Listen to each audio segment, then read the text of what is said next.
பாவ மன்னிப்புக்கு நமக்கு நிறைய துவாக்கள். மனுஷன் பாவம் பண்ணுவான்றதுனால தான் அல்ல என்ன நமக்கு பாவ மன்னிப்பு ஒண்ணு வச்சிருக்கான். பென்சிலோட எதுக்கு ரப்பர் கொடுக்குறாங்க? எதுக்கு? தப்பு விட்டா அழிக்கிறது. அது போல பாவ மன்னிப்பு. இப்ப பாவ மன்னிப்புக்கான துவா என்னது? அஸ்தக்ஃபிருல்லா. சொல்லுங்க, அஸ்தக்ஃபிருல்லா. இப்ப பாவம் மன்னிப்புக்கு அஸ்தக்ஃபிருல்லான்னு ரசூலுல்லாஹ் சொல்லி கொடுத்துருக்காங்க. நம்ம இதையும் தொழுகை முடிஞ்சதுக்கு அப்புறம் கேட்கலாம், பொதுவா கேட்கலாம். குர்ஆன்ல ஒரு துவா அல்லாஹ் சொல்லியிருக்கான், அது கவனிங்க. அஸ்தக்ஃபிருல்லா என்ன அர்த்தம்? இறைவனுடைய பாவத்தை நீ மன்னிப்பாயாக. அடுத்து பாருங்க, ரப்பி இன்னி லலம்து நஃப்ஸி ஃபஃபிர்லி. ரப்பி இன்னி லலம்து நஃப்ஸி ஃபஃபிர்லி. இது குர்ஆன்ல உள்ள துவா.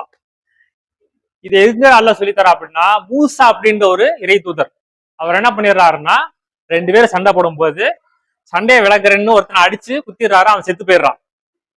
அப்ப ஒரு கொலை குற்றம் செஞ்சிடறாரு. அப்ப அவர் என்ன பண்றாரு? இந்த பாவ மன்னிப்ப கேட்கிறாங்க. அல்லாஹ் என்ன பண்றான்? அவரை மன்னிச்சான். அப்ப இது மூசா நபிக்கு அல்லாஹ் சொல்லி கொடுத்து மன்னிப்பு.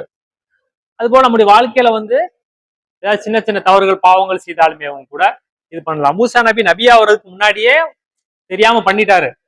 அல்லாஹ் என்ன பண்ணா? மன்னிச்சான். புரியுதுங்களா? 2 பேர்ல ஒருத்தன் அநியாயம் பண்றான், இந்த அநியாயக்காரனை போய் குத்துறாரு, அவன் செத்துடுறான். சரியா? அப்ப என்ன? ரப்பி இன்னி லலம்து நஃப்ஸி. இறைவா, நான் எனக்கு நானே என்ன பண்ணிட்டேன்? பாவம் செய்து விட்டேன், அநியாயம் செய்து விட்டேன். ஃபஃபிர்லி, என்னை நீ மன்னிப்பாயாக அப்படின்ட்டு இப்படி மன்னித்து அல்லாஹ் என்ன சொல்றான்? அவருடைய பாவ மன்னிப்பை நம்ம ஏத்துக்கிட்டோம். அல்லாஹ் கருணையாளன், இரக்கம் உள்ளவன் சொல்லிட்டு இதை சொல்றான். ரப்பி இன்னி லலம்து நஃப்ஸி ஃபஃபிர்லி. இறைவா, எனக்கு நானே நான் அநியாயம் செய்து விட்டேன், பாவம் செய்து விட்டேன், எனவே என்னை மன்னிப்பாயாக அப்படின்ட்டு நம்ம கேட்கலாம். சரியா? இந்த மாதிரி நிறைய பாவ மன்னிப்புக்கு நிறைய துவாக்கள் இருக்குது. அதை நம்ம ஒவ்வொருத்தரும் நம்ம செய்த தவறுகளுக்காக கேட்டா அல்லாஹ் என்ன பண்ணுவான்? மன்னிப்பான். சரிங்களா? சரி. ரசூலுல்லாஹ் என்ன சொல்றாங்க? ஒரு நாளைக்கு 70க்கும் அதிகமான தடவை நான் என்ன பண்றேன்? பாவ மன்னிப்பு தேடுறேன்னு யாரு சொல்றாங்க? ரசூலுல்லாஹ். இப்ப நாமளும் இது மாதிரி நிறைய துவாக்களை கத்துக்கிட்டு கேட்கலாம். சரியா?